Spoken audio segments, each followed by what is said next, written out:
John Amanchukwu. I think that's how you say it. I don't know how they drag these people out of Bumblefuck USA. I doubt that John is coming from a place of wealth and power like Rob McCoy is. But nevertheless, another Christian Zionist preaching to the Turning Point USA crowd about not the gospel, but about evil people like Candace Owens. So contrary to what Candace Owens is saying, who's spending her time trying to tear down the legacy of Charlie Kirk. First of all, who was this ass clown to talk about Charlie Kirk? I always find it so interesting. It is incredible. You know what it reminds me of, guys? When I was in high school, in fact, my graduating class in high school, several people that I went to school with, and I mean several, like dozens at this point, have passed on. I remember the first one, and this was sophomore going into junior year of high school. It was a car crash. It seemed like everybody knew him. Everybody was his friend. Everybody hung out with him, and everybody showed up at his funeral. Well, it's kind of a similar situation here with Charlie Kirk, isn't it? Candace Owens was Charlie Kirk's friend. This pastor probably never met Charlie Kirk, maybe shook his hand once or twice. But he's the one out here talking on Charlie's behalf of what he believed and what he knew? I don't think so. I think he's there to grift. But as a good friend from the rough and tough areas of Congressional District 25 always said, black faces in high places. Why? Because they're willing to do the dance. And this pastor is willing to do the dance. And then some. Fighting against Erica Kirk, his wife, I mean, you have to be cruel and demonic to insinuate the things that she has insinuated over the past several weeks. She's evil. That's what it is. And a big hand clap goes there. Don't get shy on me tonight. I ain't the one. I came too far to play around. That's the brother's version of please clap. It's evil. It's corrupt. It should not take place. She sounds like a jaded person who wish they were in the role that Charlie Kirk's wife is in, but she isn't. And so therefore she seeks to tear down his legacy. And at some point, her husband is going to have to walk into that podcast room and start unplugging cords. Okay, so we just got a big dose of chauvinism. We got a big dose of bearing false witness again, because again, this person is claiming that Charlie Kirk was something that he wasn't. And Candace Owens is fighting for justice for her friend more than his own wife is fighting for his justice. It couldn't be more obvious. Candace Owens genuinely and deeply cared about Charlie Kirk on a personal level. This is a separation entirely from the business side. This is a personal relationship. And there is no one on the face of this earth that could ever convince otherwise that Erica Kirk cares more about the father of her two children than the person that Charlie was able to rise up the ranks in the political arena with over the past decade plus. No one can convince me otherwise, and I highly doubt that anyone else would disagree. If you're being objective, of course. I mean, by now I would have already done it if it was my wife. I'm yanking cords, I'm shutting down the camera, shut down the ATEM. Sweetie, get up, get out of this room, and can you please help out with the kids? Because this is a dastardly deed that is being done. I thought that the greatest foe that we would have to contend with after the assassination of Charlie Kirk would be the left. But sadly, it's friendly fire from the right. I'm moving on. Yeah, you're moving on all right. Here's to your 15 minutes. I hope they were worth it. And I hope it works out for you, buddy. But hey, another grifting pastor with a lot of money to make and a lot of information that he's throwing out there to make him look like a fool. Now, he is a preacher, author, and activist whose passion for the next generation pours out in audiences nationwide. So here we go again. Here is a person who is strictly doing this for the money. And Turning Point USA is all the more ready, willing, and able to bring in as many grifters that they can. Remember, Charlie Kirk was the most exceptional grifter in right politics that I ever saw. And I mean that in the most respectful way possible. He grifted very well. And now, when he decided that maybe he was going to question the grift, he got taken care of, and there are plenty of others that clearly want a piece of that action.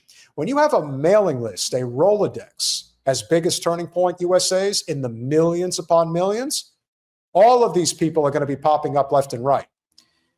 But as a follow-up to that, somebody who I'm not too familiar with, this young lady says that she went to a faith-based event, and the person's name is Patrice. Now, she went to this event specifically to learn about the faith-based component of Turning Point USA, like from a Pastor John Amachniku. Here's what she had to say about it. So I went to a TPUSA faith event tonight, and I want to talk about it. Thinking that I was going to enjoy myself and learn things because TPUSA is obviously a conservative faith-based foundation, or so I thought. I thought I was going to be informed about politics stemming strictly from biblical principles, and that's not my experience. So right off the bat, the speaker comes up, and before he even gets into preaching or talking about politics, he begins by calling out Candace Owens and saying that she is evil and anti-Semitic and what she's doing is evil. I immediately wanted to leave. I didn't want to be there any longer listening to this nonsense, because right off the bat I know that that's just not true. And the only reason I didn't leave is because on the way in I basically got security checked 5 times, because there was armed men standing everywhere in front of me. They were very suspicious of me. I don't know. There was also an armed man on stage, hand on his gun. The security was everywhere. And I was I just don't want to deal with it. Not that that's necessarily a bad thing, but it just didn't feel right. So I'm in this church and I'm listening to this TPUSA speaker go on and on about Tucker Carlson, Candace Owens, and how they're evil and anti-Semitic. And he basically indirectly is saying we should support Israel because Jesus was a Jew and we wouldn't have Christianity without Judaism, and blah blah blah. Obviously I disagree with that. What they're doing in Israel is evil, and they're so corrupt, it's insane. And telling Christians that they should be supporting this evil doing because these people are Jewish, and if you don't, you're anti-Semitic, it's wrong. And also, I don't think Charlie Kirk would stand for that. We know, as the weeks before his passing, he was starting to call out Israel and question Israel. And Candace Owens was his best friend. What? So then he goes on and he starts preaching. But the way he was preaching, it wasn't really preaching. He was just literally calling the left names. He called the left idiots. He called them freaks. He called them it didn't feel right. And my thought process is, would Jesus be doing this? Is this biblical teaching? You're calling people that we disagree with as Christians all these names in loser, idiot, freak. Really? Because last time I checked, Jesus ate with sinners. He ate with prostitutes. So you're spreading hate, literally. Then that's not what God stands for.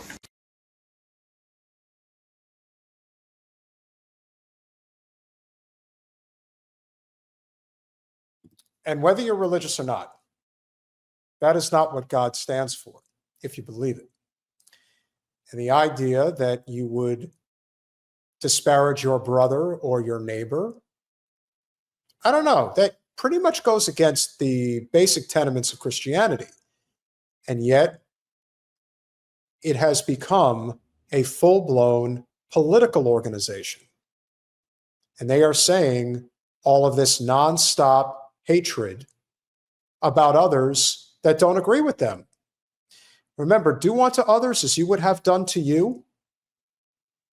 So, is it any surprise that the grifting is becoming more and more overt because young individuals like this lady who may have liked Charlie Kirk are no longer buying into what they're selling? Once the cat's out of the bag, you can't put it back in, no matter how hard you try. And frankly, the harder you try, the faster you lose it all. There are ways to slow down the process, but this is too clear. When you start losing people like her, you're in big fucking trouble. He's preaching to people whilst spreading hate. And these people are absorbing this information. These teenagers, these young people are absorbing this information, thinking that this is okay. This is a leader. This is someone we put on our stage teaching us this. This is the future generation of Christians. Do we really want to be more divided? Like, oh, we're just going to hate on the left because we disagree with them. We're not going to share the Bible with them. We're not going to, like, help them because we think that they're lost. We're just going to call them losers and freaks and make fun of them and laugh it off. It was quite disgusting, and I'm not pleased at all. So basically, I didn't learn a thing. He spent the entire time talking about liberals and how they're stupid and blah blah blah, and like how men shouldn't be in women's locker rooms and women's sports. And I'm thinking we have more important things to talk about as Christians in this nation than things that we see plastered all over online. Like, yeah, we all know. We know that men shouldn't be in women's sports. We know that they shouldn't be in women's bathrooms. That's not the most important topic, okay? Smart young lady. Seems like she's got her shit together, and she believes in God. Respect. As I've been saying, I agree with her statement regarding the specifics regarding trans athletes, the bathrooms, etc. But it's all one big distraction from much bigger problems. That's why we talk incessantly about it, and it's plastered all over the media. If we go to war with Venezuela, that will be focused on incessantly, rather than the fact that the average person can't afford shit. And so let's say that we invade Venezuela and we take over the oil reserves after killing tens of thousands, if not hundreds of thousands of Venezuelans. Do you really think the average American is going to truly see a benefit from the trillions upon trillions in the crude oil reserves? No. This is going to be to the benefit of the rich and powerful, as they have always had control over every resource, power structure, forever, but now more than ever. And so I ask you all, what do we see as a righteous future? We don't need to find it in church. What we do need is to recognize we are in a revolutionary period and have to act accordingly.